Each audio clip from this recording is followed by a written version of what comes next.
Gusto kong ibahagi ang isang bagay na tuluyang nagpabago sa relasyon ko sa Diyos. Hindi ang pagdalo ko sa simbahan, kundi kung paano ko siya nakita. Dahil kung paano mo nakikita ang Diyos, iyon ang huhubog kung paano ka mamumuhay sa harap niya.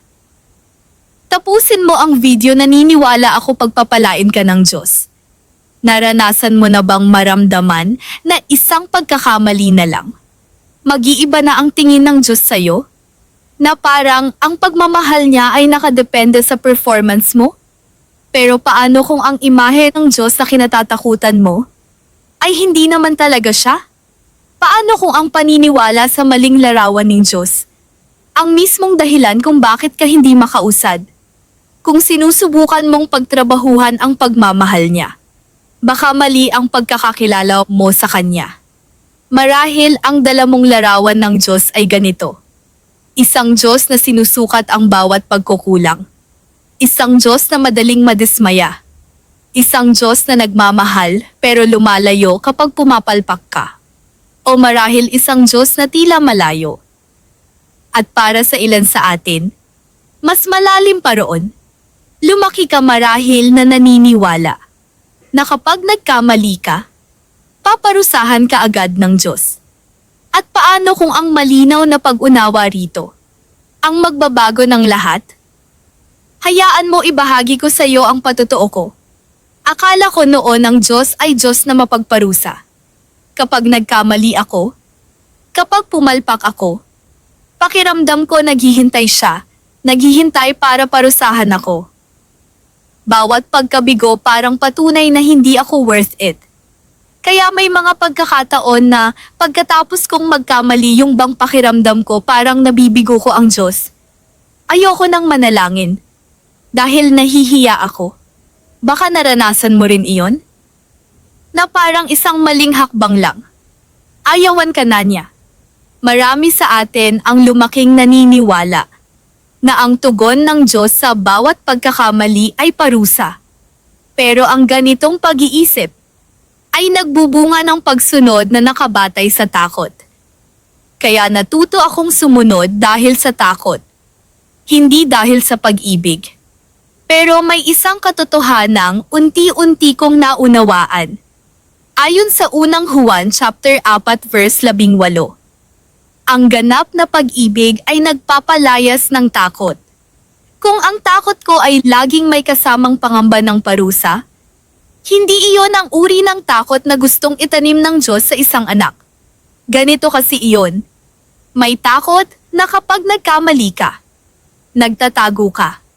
At may takot na kapag nagkamali ka, lumalapit ka, nagsisisi at willing magpaturo at matuto. See the difference? Ang tunay na pagkatakot sa Diyos ay hindi hadlang sa relasyon. Ito ang nagpoprotekta at nagpapalalim dito. Nagsimula ito ng tunay kong tingnan ng krus. Hindi bilang simbolo, hindi bilang dekorasyon sa pader, kundi bilang katotohanan. May 4 na katotohanang dapat nating panghawakan. Una, ang Diyos ay mapagmahal. Pangalawa, ang Diyos ay makatarungan. Pangatlo, tayo ay pinawalang sala sa pamamagitan ni Hesukristo. Pang-4, ang mga mananampalataya ay dinidisiplina, hindi pinarurusahan. Kapag inalis natin ang isa rito, nasisira ang kabuuan ng mabuting balita. Kapag inalis ang katarungan, nagiging mababaw ang biyaya. Kapag inalis ang pag-ibig, nagiging nakakatakot ang Diyos. Kapag inalis ang krus, nawawala ang pag-asa. Kapag inalis ang disiplina, nawawala ang pagbabago. Pinag-iisa ng krus ang 4 na ito. Linawin natin. Seryoso ang kasalanan. Sinisira nito ang buhay. Inihihiwalay tayo nito sa banal na Diyos. Hindi maliit na bagay ang kasalanan. Pinatutunayan iyon ng krus. Ang krus ang patunay ng hangarin ng Diyos na iligtas tayo. Ang Diyos ay makatarungan. Ibig sabihin, hindi niya binababa ang kanyang pamantayan ng tama at mali para lang patawarin tayo. Lagi niyang ginagawa ang tama. Dahil makatarungan ang Diyos, ang kasalanan ay dapat hatulan. Hindi niya maaaring ipagwalang bahala ang mali. Lahat tayo ay nagkasala. At ang kasalanan ay nararapat hatulan. Ngunit gumawa ang Diyos ng paraan upang tayo'y maligtas. Sa halip na tayo ang hatulan, hinatulan niya ang ating kasalanan kay Jesus. Si Jesus ang tumanggap ng parusang nararapat sa atin. Nanatiling makatarungan ang Diyos. At tayo naman ay tumanggap ng awa.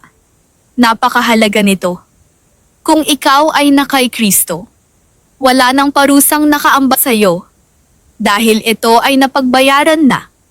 Habang nakatingin ako sa krus, naunawaan ko na ipatupad ang hatol sa kasalanan. Ngunit si Kristo ang umako ng parusa. Ang parusang kinatatakutan ko ay naibuhos na kay Jesus. Binago nito ang lahat para sa akin. Ang parusa ay nagsasabing, pagbayaran mo ang ginawa mong mga kasalanan. Ang krus ni Jesus ay nagsasabing, mahal kita, kaya hindi ko hahayaang sirain ka ng kasalanan. Itinuturo ng kasulatan na dinidisiplina ng Diyos ang kanyang minamahal. Ibig sabihin, hindi siya humahatol upang itulak tayo palayo, kundi itama at pagalingin tayo. Itinutuwid ang mga mananampalataya. Tinatawag tayo sa pagsisisi. Pero hindi tayo pinarurusahan bilang mga kaaway. Hinuhubog tayo bilang mga anak. At napakalaking pagkakaiba niyan. Habang tinitingnan ko ang krus, lalo kong nakita ang lalim ng pag-ibig ng Diyos. Kung gusto niya tayong parusahan, hindi siya magsusugo ng tagapagligtas. Kung gusto niya ng paghihiganti, hindi niya papasanin ang ating kasalanan sa krus. Kung gusto niya ng distansya, hindi siya lalapit sa atin sa anyong tao. Pero ginawa niya. Sa kabila ng ating paghihimagsik, hindi siya tumigil sa pagmamahal. Sa aking personal na pananampalataya, naniniwala ako na si Jesus ay ang Diyos mismo, na pumasok sa ating kalagayan. Sa pamamagitan ni Jesus, ang Diyos mismo ang umako ng parusa. Hindi siya nanatiling malayo. Hindi siya naningil. Siya mismo ang naging kabayaran. Dahil hindi natin kayang iligtas ang ating sarili. Walang sapat na mabuting gawa. Walang sapat na pagsisikap. Kaya ginawa ng Diyos ang ginagawa ng tunay na pag-ibig. Ibinigay niya ang kanyang sarili. It's like God saying, "Wouldn't you die for the one you love?" Ang krus ay hindi patunay ng galit ng Diyos. Ito ay patunay ng kanyang pag-ibig. Ang pag-ibig ang nagsugo kay Jesus. Ang pag-ibig ang nagdala sa kanya sa krus. Ang pag-ibig ang nagbayad ng utang na hindi natin kayang bayaran. Kaya kung nabubuhay ka na nakikitang isang malupit na hukom ang Diyos, maaring hindi mo pa lubos na nakilala ang puso niya. Dinidisiplina ng Diyos ang kanyang mga anak. Pero ang disiplina ay hindi pagsira. Ito ay paggabay. Hindi paninira. Dinala na ni Jesus ang parusa. Ang natitira ay ang kanyang pag-ibig. Tunay, matatag, at hindi nagbabago.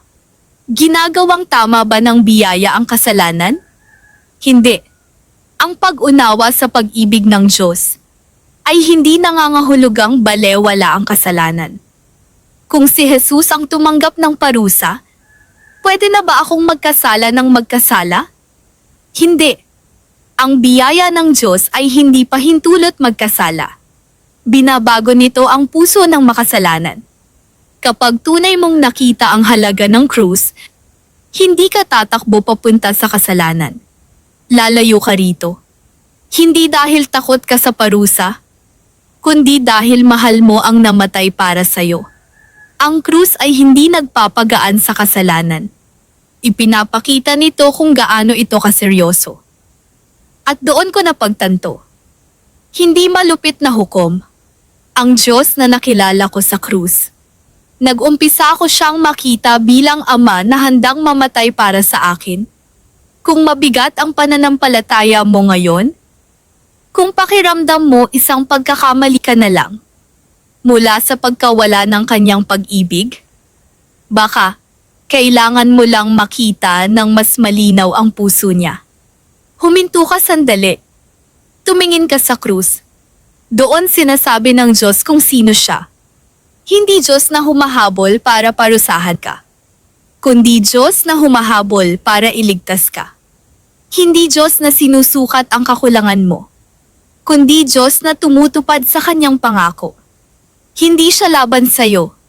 Siya ay para sa'yo. Handa siyang patawarin ka, ibalik ka sa tamang daan, at lumakad kasama ka. Dahil ang pag-ibig ng Diyos ay hindi nananatiling malayo. Lumapit na siya, at matagal ka na niyang tinatawag na umuwi. Ito ang natutunan ko sa krus. Sa krus, hindi ko nakita ang galit ng Diyos. Nakita ko ang kanyang walang hanggang pag-ibig. Nang makita ko ang krus ayon sa tunay nitong kahulugan, naunawaan ko na. Hindi nito ibig sabihin na hindi na ako magkakamali.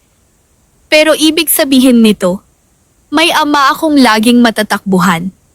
Isang amang nagmamahal, nagpapatawad, at laging handang yumakap sa akin sa tuwing ako'y lalapit sa kanya.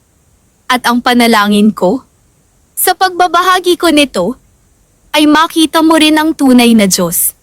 Hindi ang maling imahe na daladala mo. Kaya tanungin mo ang sarili mo, anong imahe ng Diyos? Ang kinalakihan mong paniwalaan? Yung hinubog ng takot sa parusa? O yung ipinahayag sa krus? Dahil kung paano mo siya nakikita, iyon ang huhubog sa iyong buhay. Kaya, sino ang Diyos para sa'yo? Ito ang aking personal na pananampalataya at kung paano ko nakilala at nakita ang Diyos sa pamamagitan ng krus.